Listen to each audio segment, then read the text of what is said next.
the last class, we have seen basic MOS device physics, where we have seen general considerations, MOSFET as a switch, 3 terminals, source, gate and drain, MOSFET structure, where the effective length is less than the drawn length, substrate connection. So that substrate connection is called as the bulk terminal, and as well as PMOS inside the N-well. So in the P substrate, N-well is fabricated. In that we have the P transistor, and in the P substrate we have the N transistor. So this entire structure is called as the CMOS, and also we have seen the various MOS symbols.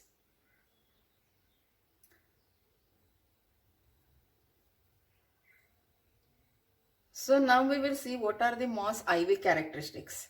So let us start with that a threshold voltage. So threshold voltage, already we know that it is a minimum voltage required to turn on the transistor.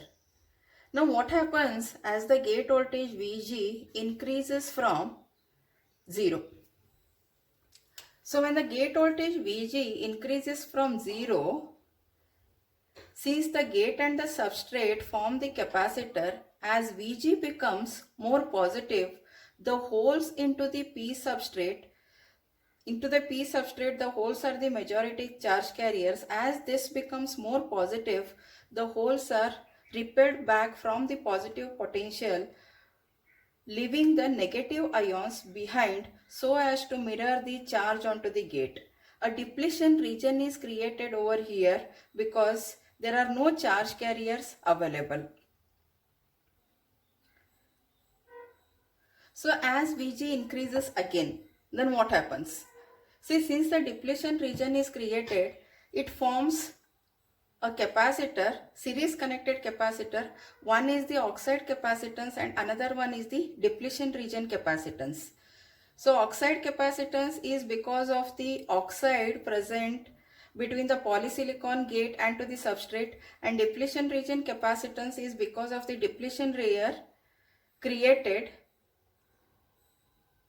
with a small positive gate potential at the gate of the transistor. So now as VG increases, so do the width of the depletion region and the potential at the oxide silicon interface. In the sense, so as I have discussed, it resembles two capacitors. That is, in the sense, the structure resembles two capacitors in series, the gate oxide capacitor and the depletion region capacitor.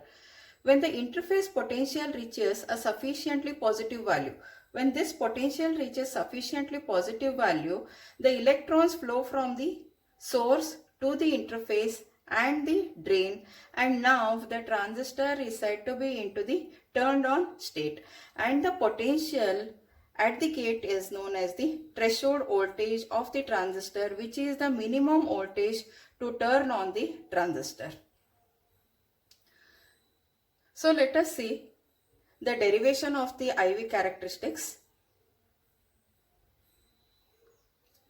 So for this derivation, we need to consider a semiconductor bar carrying a current I. If the charge density along the direction of the current is QD coulombs, so if this charge density is QD coulombs per meter, and if V is the velocity, then we have I is equal to the current through the semiconductor bar I is given as QD into V. So let us mark this as equation number 1.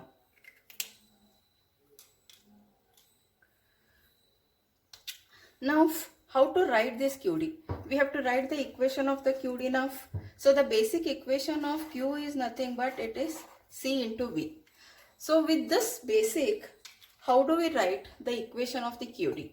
The equation of the QD can be written as we have to find out what is C and what is V. C is the capacitance per unit length. So since the capacitance is per unit length, we have to consider the oxide capacitance throughout the width of the transistor. So we have seen the width of the what is the width of the transistor and what is the length of the transistor.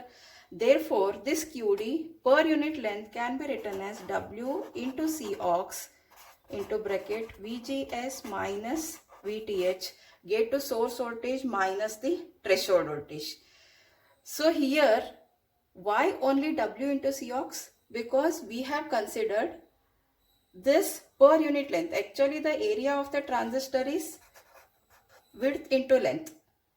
So throughout this area, we have the oxide capacitance. So since it is per unit length, we have QD is equal to W into Cox into VGS minus VTH. So let us mark this as equation number 2. So the charge density at a point X along the channel. So if we consider the channel, so suppose we have this as the transistor, so 2 N plus regions, so thin oxide, and onto that polysilicon gate. So this is a gate terminal, source terminal, and the drain terminal, and this is the channel where the current is flowing from source to the drain, and of course this is represented as the bulk terminal.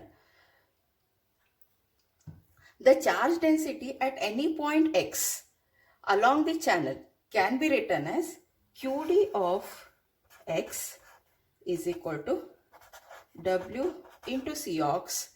So we have VGS minus V of X minus VTH. So this V of X represents the charge density at any point X, where V of X is the channel potential at X.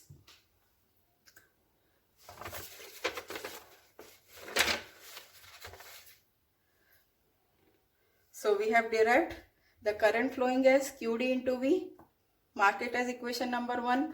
So then we have to take the equation of, we have to write the equation of QD. Since it is per unit length, it is W into Cox, VGS minus VTH. Then at any point X, QD can be written as QD of X is equal to W into Cox, VGS minus V of X minus VTH. So now from this equation of the current, so let us write from the equation of the current, from equation number 1, ID can be written as, that is the drain current which is flowing between the source and the drain, can be written as ID is equal to minus W into Cox, that is write the equation of QD multiplied by the velocity. The equation of QD is W Cox VGS minus V of X minus VTH, VGS minus V of X minus VTH multiplied by the velocity. See, this negative sign is inserted because the charge carriers are negative, and V denotes the velocity of the electrons in the channel. And for any semiconductor,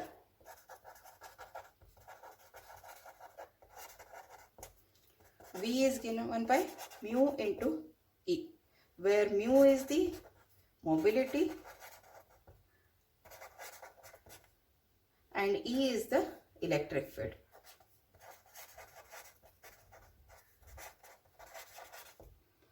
And also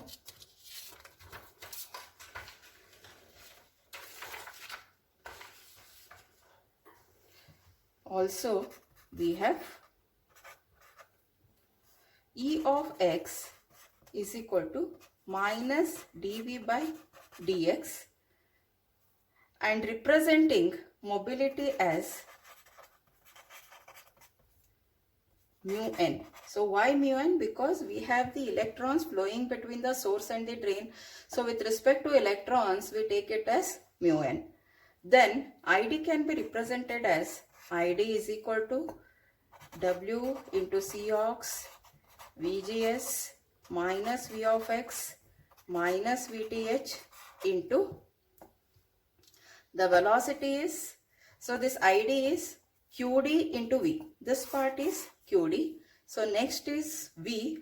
So V can be represented as mu n into dV by dx, dV of x by dx. So this negative sign and the negative sign which was there with respect to the ID expression cancels. Therefore, we have ID is equal to WCox VGS minus Vx minus VTH to mu n dVx by dx.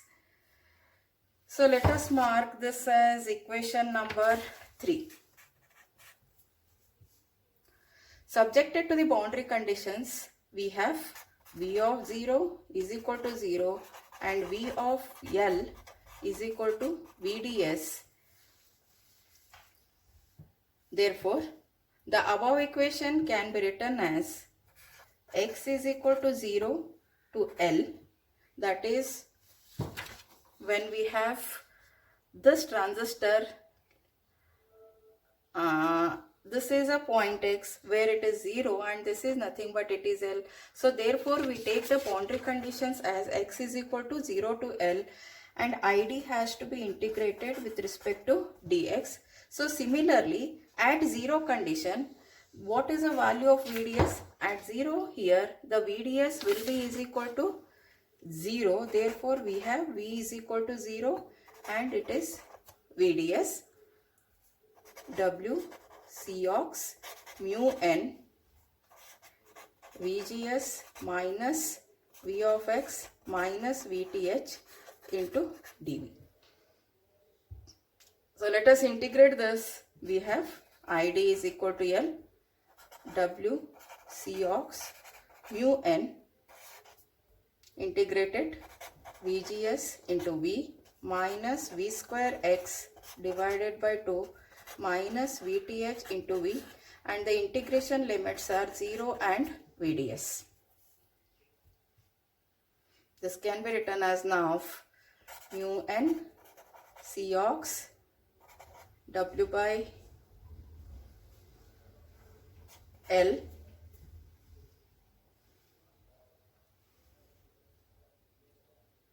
this is ID is equal to, take L this side, so we have mu n Cox W by L into bracket VGS into VDS minus VDS square by 2 minus VTH into VDS.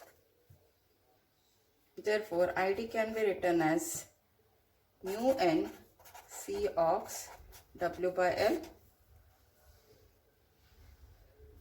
Take VDS common here, VGS minus VTH into VDS minus VDS square by 2. So mark this as equation number 4.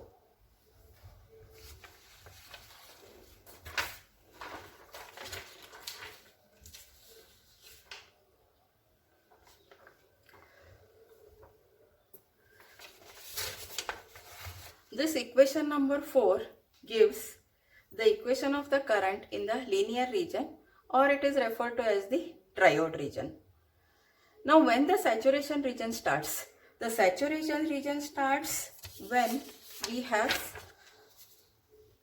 the value of VDS is equal to VGS minus VTH. Therefore, substitute this VDS minus VGS, VDS is equal to VGS minus VTH into equation number 4, then we get the equation of the saturation region. So let us substitute that. We have ID is equal to mu n Cox W by L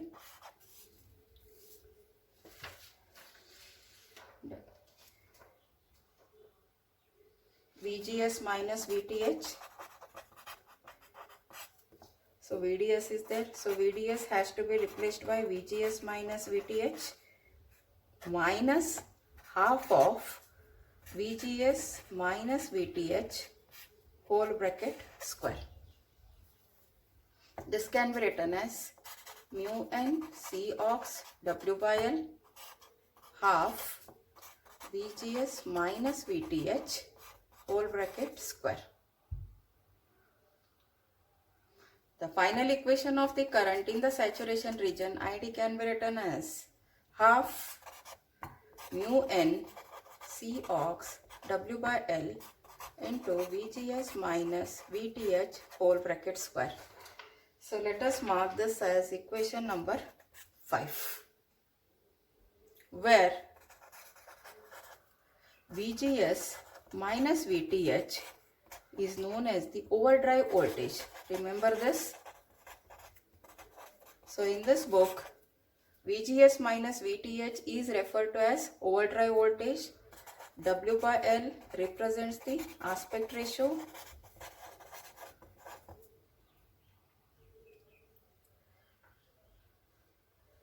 So we have derived the equation of the current in the saturation region, and before we have derived the equation of the current into the linear region. So next we have to see